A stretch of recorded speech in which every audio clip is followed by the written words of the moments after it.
35 feet. That's all that stands between the second largest reservoir in America and the moment its 8 turbines go dark.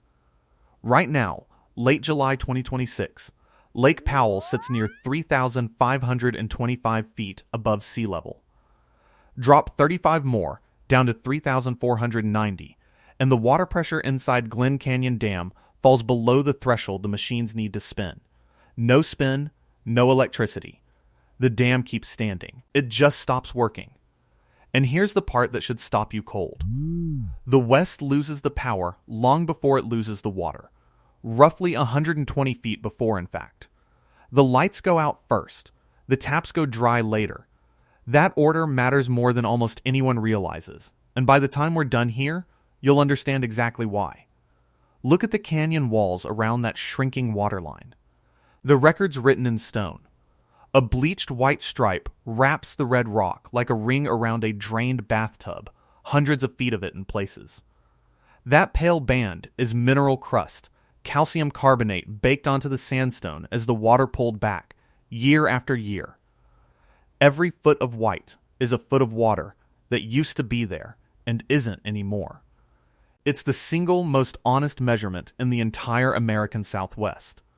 Because it doesn't negotiate, it doesn't lobby, and it doesn't care whose water rights are older. So how did we get here? 35 feet from an event that has never once happened in the 63 years the United States has been filling this reservoir. For that, you have to go back more than a century, to a meeting room, a map, and a number that was wrong from the very first day someone wrote it down.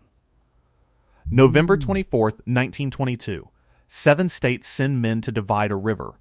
They sign the Colorado River Compact, splitting the water into an upper basin, Colorado, Wyoming, Utah, New Mexico, and a lower basin, Arizona, Nevada, California. Each half gets 7. 5 million acre-feet a year. 15 million acre-feet, carved up on paper, promised to farms and cities that mostly didn't exist yet. It sounded generous. It sounded like abundance. It was a mirage. Because the men in that room were measuring a river during one of the wettest stretches in 1,200 years. The streamflow records they leaned on came from a freak run of soaked, snow-heavy years. And they treated that windfall as normal. They assumed the Colorado carried 16 million acre-feet, or more, reliably, forever. It doesn't. The long-term average sits closer to 13.5 million acre-feet. Run the arithmetic, and the whole thing buckles. They handed out more water than the river actually delivers. Millions of acre-feet more, promised every single year, to people who would eventually show up expecting it. That gap has a name now. Engineers call it the structural deficit. In recent decades, it runs around 1.2 million acre-feet a year, the persistent difference between what the system owes and what the river brings. And 1.2 million acre-feet is no abstraction. It's more water than some entire states are allotted. It's the debt that never gets paid down, only rolled forward year after year until something finally has to give. For most of the 20th century, nobody had to feel that debt. And that's the trick that hid the whole disaster for decades. 2 enormous reservoirs, Lake Powell behind Glen Canyon Dam, Lake Mead behind Hoover Dam, worked like a giant savings account. Wet years, they filled. Dry years, they drained. The overdraft got quietly absorbed by concrete and canyon walls, and the 40 million people who depend on this river, across 7 U.S. states and 2 Mexican states, watering 5.5 million acres of farmland, never had to watch the balance run down. The math was broken. The buffer was huge. So the broken math didn't hurt. Then the buffer started disappearing. Around the year 2000, the Southwest slid into a drought so long and so deep that scientists stopped calling it a drought and started calling it a megadrought. Not a bad season, not a rough decade. A climate-scale drying, sharpened by rising temperatures, that has now defined the entire 21st century for this river. Flows have run roughly 20% below the 20th century average. Warmer air pulls more water off the soil and straight out of the reservoirs before it ever reaches a faucet. Snowpack melts earlier and thinner. Less water makes it in. More water burns off. And the savings account that hid the 1922 mistake for 80 years finally started emptying faster than anyone wanted to admit. Glen Canyon Dam was supposed to be the answer, not the warning. Sitting in northern Arizona, a concrete arch gravity wall wedged into the sandstone, it was built to store water for the upper basin and generate hydropower for millions of homes and businesses across the region. At full pool, 30,700 feet, Lake Powell holds 25.9 million acre-feet, and 8 turbines can crank out up to 1,320 megawatts. Powell hit that full mark for the very first time on June 22, 1980, a monument to control. A promise that the West had finally tamed its wildest river. 46 years later, that same reservoir sits at roughly 24% of capacity, and the turbines that once threw off enough power to light whole cities are running at less than 40% of what they were designed to do. Here's the mechanism that makes those 35 feet so terrifying, and it's the first loop I need you to hold on to. Minimum power pool is 3,490 feet. Below that, the turbines die. But that's not the bottom. There's a second line, lower and far worse. They call it dead pool. 3,370 feet. At dead pool, water can no longer physically pass through the dam's main river outlet works. It stops flowing to the lower basin altogether. Powell chokes off Mead.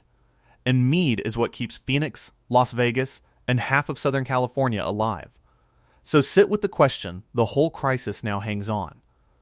What actually happens the day Lake Powell drops those final 35 feet and the turbines fall silent for the first time in history? Not the water crisis, the power crisis, the one that hits first. And the second question, the one nobody at the negotiating table can answer without pointing at someone else across the room. Who gets cut? By how much? And who decides when the rules that have governed this river for the last 2 decades are set to expire in a matter of months? Both of those answers lie downstream, in a chain reaction that starts the instant Powell's releases shrink. And that chain is already moving. Start with the snow. That's where the whole river is born. High in the Rockies, the Colorado begins as snowpack, the frozen bank account the entire Southwest draws down every spring. Deep snow means a strong melt, and Powell breathes a little easier. The winter of 2025 into 2026 didn't deliver. Snowpack came in slightly below average. And slightly below average is worse than it sounds, because warmer air steals a cut before the water ever reaches the river. The soil, parched by decades of heat, drinks the melt first. Some of it evaporates straight off the snow into a dry sky. What's left trickles into the Colorado weaker than the raw snow numbers ever promised. That's the trap of the modern river. You can have a not terrible winter and still watch the reservoir keep falling. The mountains hand you a decent-looking snowpack, and by the time that water fights its way through baked ground and rising temperatures, the runoff shows up thin. This is the megadrought talking, the one that clamped down on the basin around the year 2000 and never really let go. 20-plus years. River flows running roughly 20% below the 20th century average. That's not a bad spell. That's a new climate wearing the old climate's clothes. Now stack the structural deficit on top. Even in an average year, the system hands out about 2 million acre-feet more water than the river actually carries. Read that again. The math is rigged against balance before a single drop gets diverted. So every year, the accountants of the Colorado are quietly overdrawing the account, and Powell and Mead have been the overdraft cushion, vast tanks that filled in the wet years and hid the lie for decades. That cushion is nearly gone now. Here's where the chain reaction turns cruel. Powell's job isn't just to store water for the upper basin. Its job is to feed Lake Mead. In a normal year under the 2007 rules, Glen Canyon Dam releases 7.48 million acre-feet downstream to the lower basin. But when Powell drops toward that power pool cliff, the Bureau of Reclamation does the only thing it can. It holds water back to protect the dam's ability to make electricity. Recent releases have been cut as low as 6.0 million acre-feet. Every acre-foot Powell keeps to save itself is an acre-foot Mead never receives. Powell coughs, and Mead catches the cold. And Powell is bleeding water from a wound nobody can bandage. Evaporation. Roughly 800.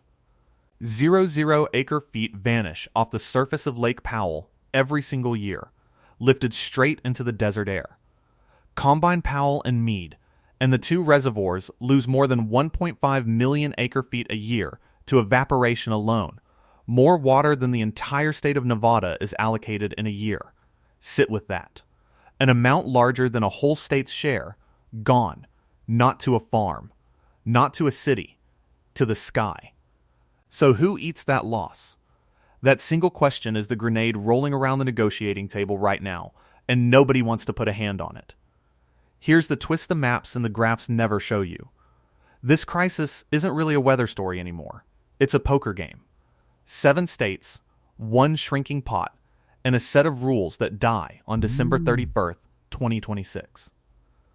The 2007 interim guidelines and the 2019 drought contingency plans, the entire operating manual that's kept this river from tearing itself apart, expire at the end of the year. After that, open water, legal chaos, unless the states write something new. And as of late July 2026, they haven't agreed on anything. Sit at that table with me for a second, because the personalities matter as much as the physics. It started with a number that landed like a gunshot. Back in June 2022, Camille Kalimlam Touton, the commissioner of the Bureau of Reclamation, sat before the U.S. Senate and told the whole country the truth out loud. The system was at a tipping point.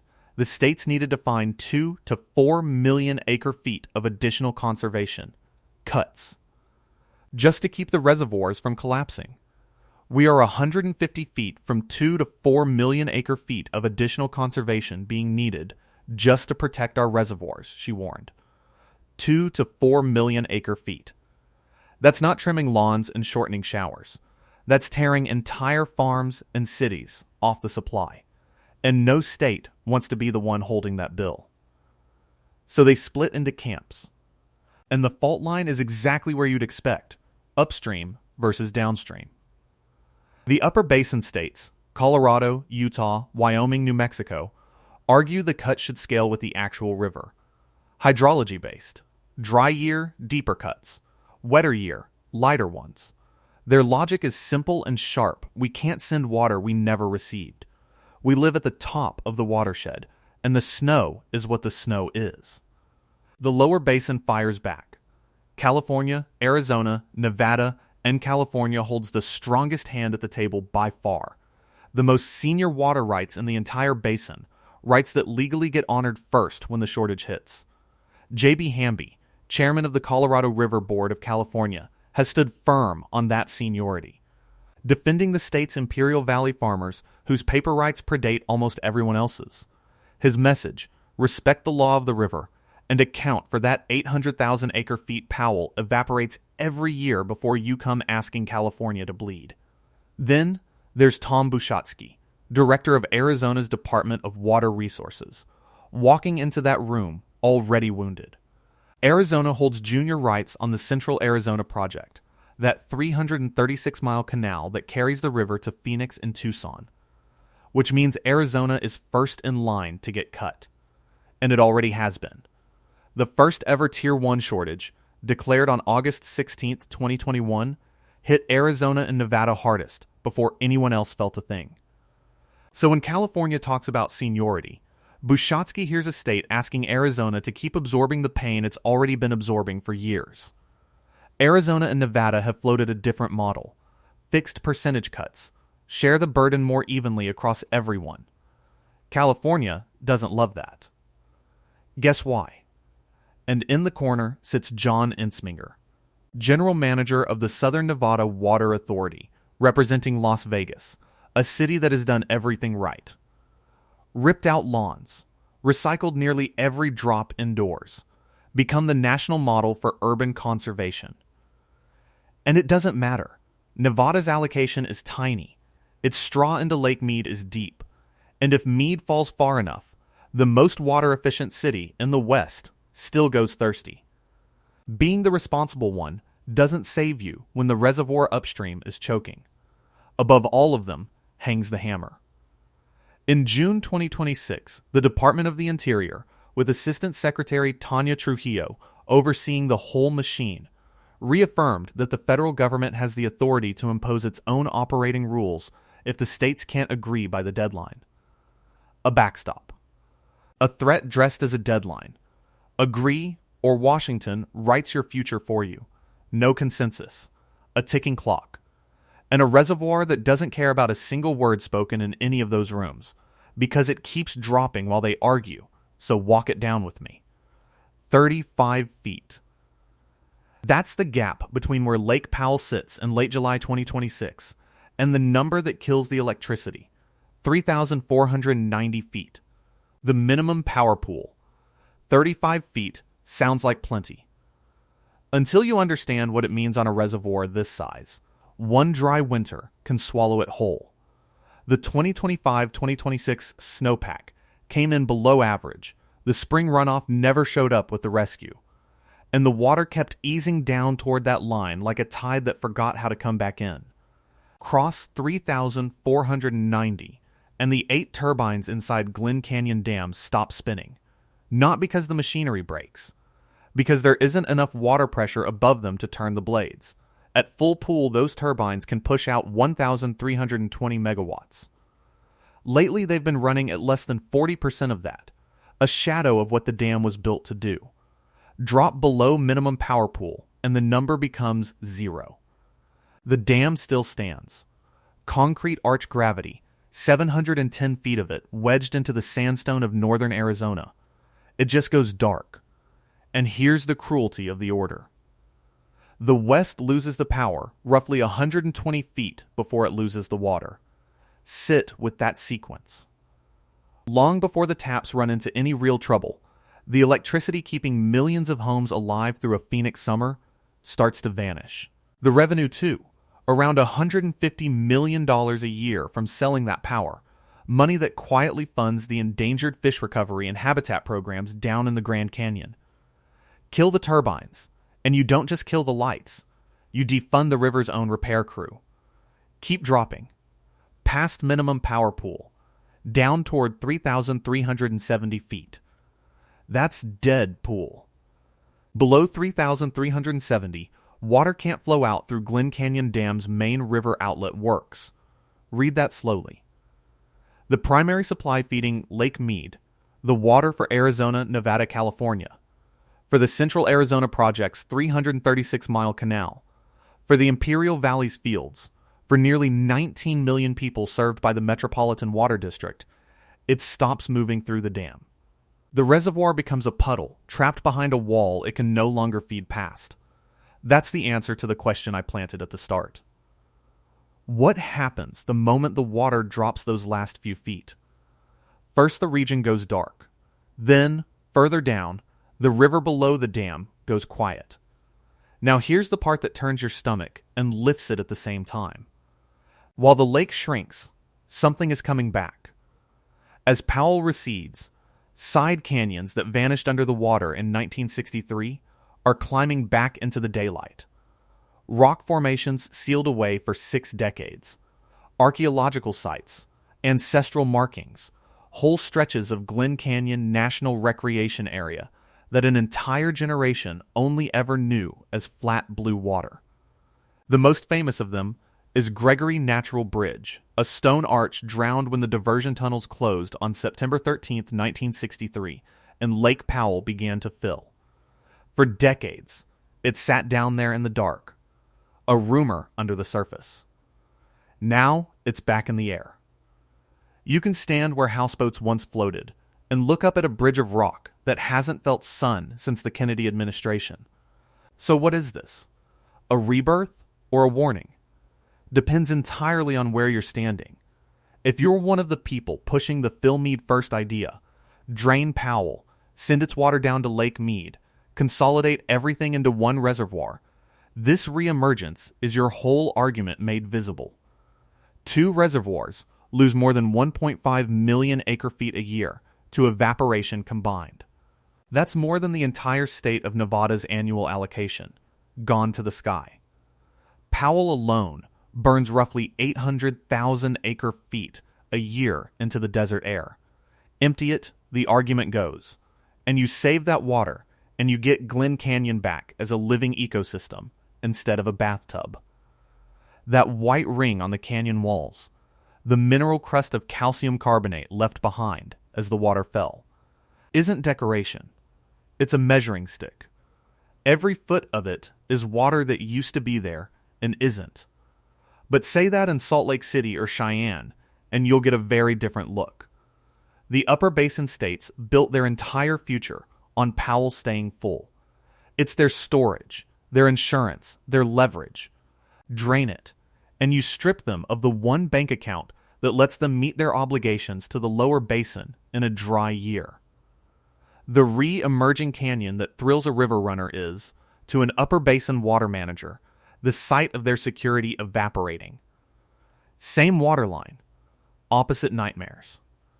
And that's the whole tragedy, compressed into one waterline. Everybody's staring at the same number, 3,525 feet, about 24% of capacity, and everybody sees something different. The hydropower operator sees 35 feet of runway before the lights go. The Grand Canyon biologist sees the funding for the fish drying up. The archaeologist sees a lost world climbing back into view. California, holding its senior rights from the 1922 compact like a winning hand, sees a fight it intends to win. Arizona, already cut, already bleeding on the Central Arizona project, sees an existential threat. Las Vegas, the most careful city in the West, sees a deep straw into a shrinking lake and knows careful might not be enough. Camille Kalimlam Touton put the whole thing in one sentence back in 2022. The system, she said, is at a tipping point, 150 feet from needing 2 to 4 million acre-feet of additional conservation just to protect the reservoirs. That was the warning shot that started all of this. 4 years later, the guidelines that have governed the river since December 13, 2007, plus the drought plan signed May 20, 2019, both expire on December 31st, 2026. The states are still deadlocked. The federal backstop is still cocked. The final environmental impact statement isn't expected until early 2027, which means the deadline arrives before the rulebook does. Brad Udall, the climate scientist at Colorado State, said the thing nobody in those negotiating rooms wants to say out loud. The law of the river was built for a climate that no longer exists. Every state defends its own interest. The river ignores state lines. It ignored them in 1922, when men in a room overestimated its generosity by millions of acre-feet a year. And it ignores them now. Which brings us right back to where we started. Late July 2026. Lake Powell, near 3,525 feet. 35 feet of margin between the water and the dark. Gregory Natural Bridge back in the sun after 60 years underwater, standing over a reservoir that's still falling, while 7 states argue about who gives up what. The bridge waited decades to reappear. The water isn't waiting for anyone.